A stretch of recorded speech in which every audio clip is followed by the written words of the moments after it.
আসসালামু আলাইকুম, প্রিয় ভাইরা, কেমন আছেন? ভালো আছেন? আমি আপনাদের খুকুম ভাই, রিয়া চিবামারা থেকে। তো রোজা রমজান মাস ইনশাআল্লাহ। তো আমরা করোনার সময় অনেক একটু আমাদের জান মাল নিয়ে অনেক ভোগান্তিতে ছিলাম। তো এই রমজানটা ইনশাআল্লাহ আমি দোয়া করি সব প্রবাসীর জন্য যেন ভালো থাকে। আর আমি ফায়দা একটা কথা বলি, দুনিয়াত আসার পরে আর দুনিয়াতে যাওয়ার পরে আল্লাহ যেন আমাদের মুসলমানকে প্রত্যেকটা মুসলমানকে আল্লাহ মানে গুনাহ মাফ কইরা তাদেরকে যেন আল্লাহ জান্নাতবাসী করে। এটার মূল উদ্দেশ্য হলো, আমাদের এক পাশাপাশি ভাই এখানে ব্যবসা বাণিজ্য করতো। তো ওনার 28-30 বছর ধরে এখানে ছিল।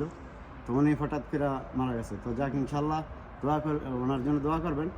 আর আমরা যারা এখানে, আপনারা যারা এখানে রিয়াদ চিবামারদা আসেন গাড়ি ঘোড়া কেনার জন্য, সবসময় আমি বলি যে আপনারা গাড়ি চেক করে নেবেন, ফাস্ট করে নেবেন, গিয়ার মাকিনা চেক করে নেবেন, যেন আপনাদের কোনো ক্ষতিগ্রস্ত না হয়।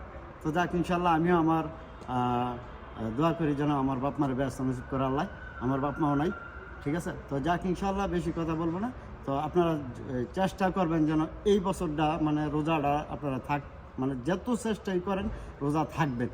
আর ইসলামের আল্লাহ পাক বলছে, এ বানি আদম, দুইটা রাস্তাই আছে, মানে আপনি ভালো কাজ করলে ভালো পাইবেন, আর খারাপ কাম করলে খারাপ পাইবেন। এটা খারাপ কাম করলে হয়তো দেরিতে আসে, এটার প্রমাণ।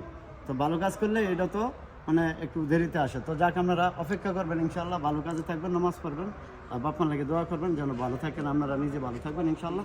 আর আমি আমার জন্য দোয়া করি, আল্লাহ যেন আমার দুনিয়াতে পাঠাইছে, আমার মরার আগে যা গুণাগুলান আল্লাহ যদি মানে মাফ পেরা, সবার দোয়ায় আমার এই দুনিয়ার যা গুণা হয়েছে মাফ পেরা আল্লাহ যেন জান্নাতবাসী করে আমাকেও ইনশাআল্লাহ। তো ভালো থাকবেন, আসসালামু আলাইকুম, রোজা থাকবেন।